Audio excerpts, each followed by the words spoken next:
हवा इतनी खराब है, पानी इतना खराब है, सब्जियों में इतना एडल्ट्रेशन है, नकली अंडे पकड़े गए, 400 से 500 कुंटल पनीर नकली पकड़ा गया। खाक विकसित भारत की तरफ बढ़ रहे हैं हम। मैं तो बस एक बात कह रहा हूँ कि हवा इतनी खराब है कि लोगों की मौत हो जा रही है। पानी इतना खराब है, आपने देखा भी एमपी में कि इतने सारे लोग पानी पी के मर गए। सब्जियों में इतना एडल्ट्रेशन है कि आज से 10 साल पहले जो हमारे धनिये में खुशबू आती थी, हरे धनिये में, वो अब नहीं आती। हमारे अदरक में जो चरपराहट थी वो अब नहीं है। लेकिन आप अमेरिका जाएंगे, आप यूरोप जाएंगे, आप देखेंगे वहां का अदरक और वहां का धनिया अभी भी वैसा ही है। थोड़े दिन पहले न्यूज आई कि नकली अंडे पकड़े गए। उससे पहले न्यूज थी कि 400 से 500 कुंटल पनीर नकली पकड़ा गया। भाई क्या तो भारत सरकार कर रही है और क्या फसाई देख रहा है आदमी।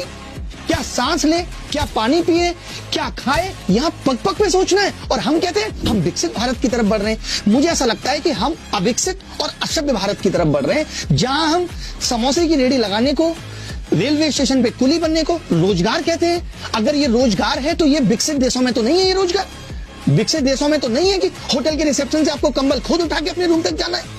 अगर ये रोजगार है तो, और हम कह रहे हैं हम विकसित होने की राह पे हैं। किस एंगल से विकसित होने की राह पे? जहां पे जो किताबें मेरे पिताजी ने पढ़ी वो मैं पढ़ रहा हूं, और जो मैंने पढ़ी वो मेरा बेटा पढ़ेगा। ये हम एजुकेशन सिस्टम को अपडेट कर पाए। जो एजुकेशन सिस्टम 4 से 5 साल में अपडेट होना चाहिए वो यहाँ 15 साल में नहीं हो रहा। हम अपडेशन की खबर ले आते हैं, न्यू एजुकेशन पॉलिसी ले आते हैं, और इंप्लीमेंटेशन के नाम पे कुछ भी नहीं है। सारा गेम तो प्रायोरिटी का है। हम चाहें तो एक देश एक चुनाव आज हमारे लिए प्रायोरिटी पे है, बट एजुकेशन थोड़ी है। हेल्थ का ये आलम है कि भी आपने देखा है एमपी में किस तरीके से लोगों को HIV वाला ब्लड चढ़ा दिया गया। ये हमारा हेल्थ पे फोकस है। आज कितने सारे गरीब लोग सही इलाज न मरने से मर जा रहे हैं। अभी सुनने में आ रहा है कि लास्ट 2 साल में जिन लोगों ने रेबीज की वैक्सीन लगवाई है वो वैक्सीन नकली थी। 4 साल पहले कोविड की वैक्सीन जो जबरदस्ती लगवाई गई थी, आज सुनने में आता है कि उनसे हेल्थ को इतना नुकसान हुआ है। ना हमारा फोकस हेल्थ पे, ना हमारा फोकस एजुकेशन पे।